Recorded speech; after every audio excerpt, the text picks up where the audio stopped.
So basically, we started with a Caro-Kann, D5, advanced variation. We keep seeing this line very popular, definitely.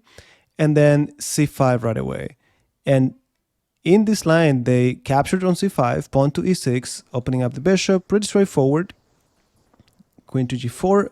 We see this a lot in French defense positions where the bishop leaves, so we hit G7 and then King F8. Everyone happy so far.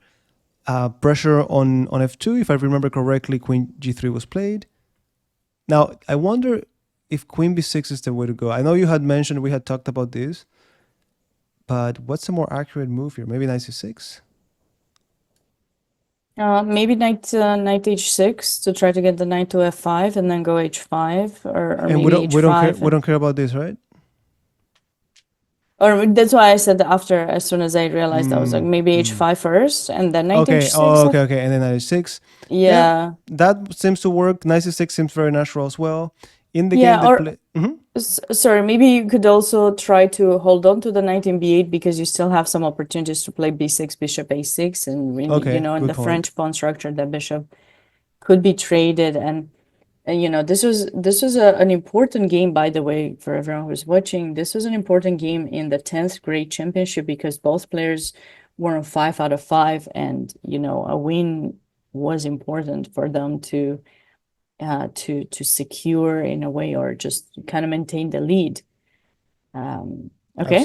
Absolutely. Well, in this game, Queen B6 regardless was played, hitting F2, Queen G3 defending it, and then it's all about quick development. The knight would love to land on A4 to get rid of that bishop. Black said nope, and we continue to develop. Castle, Rook B1, and we're preparing B4, which happened. Then instead of taking like we expected it, we were talking rook takes or pawn takes, White decided to go knight to E2. Very fancy move. You're pinned, then give me the pawn, Queen C7. And from this moment on, it's pretty clear that White wants to focus on the king side to get to the king. So the knight came to E2, then to the king side, and after knight C6, bishop to E3. We talked about this, but we repeat it. If Black accepts that exchange, then White gets to open the rook. So definitely they said no. Instead, pawn to D4. We go back to safety.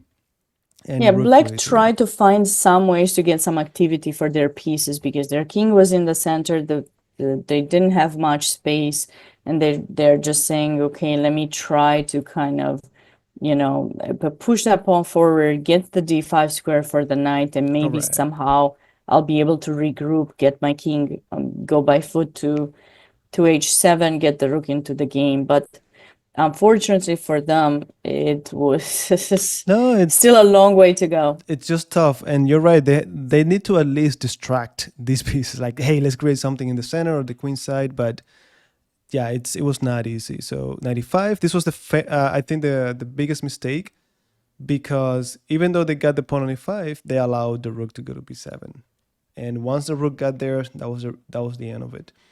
Yeah, this is something that Robert and I talked about a lot, and we're going to reemphasize on it now. The idea is basically that what Black did, he was trying to take that central pawn and thinking that it's more powerful or more important than the pawn in b7. But it was not about the pawns in this case. You know how they say it's not about you, it's about me or something. Here it's about the rook's activity. White gets the rook activity on the 7th rank, and that is going to help with the coordination with the other pieces, the knight and the queen that are already there, the other rook that can come on the e file, which now is semi-opened, and the two bishops play the role in the future attack in the position. And Black didn't really get the chance to walk with their king to safety. Absolutely. They had to stay in the center, and from here on, let's see the game, Robert, how White was able to simply convert their advantage, queen h7. And then every opportunity, like after pawn e5, they found a new way to incorporate more attackers. And exactly. Pressure every single move. Yeah. Black had to give up the exchange in order to try to avoid losing the e-pawn. And then a beautiful theme here. We see how the rook is being attacked, and White said, I'm not going to move the rook, I'm going to pin your bishop. So that was nice. But then a few moves later, we trade. White is happy because they're ahead in material. But then we see now how the same pattern. They're attacking a rook, and instead of moving that rook, they say, nope, I'm going to pin that bishop because e7 would be falling. And that's how they got into this position where black simply resigned. So very clean, very nice game attack that converted into material advantage, and then an easy endgame to convert.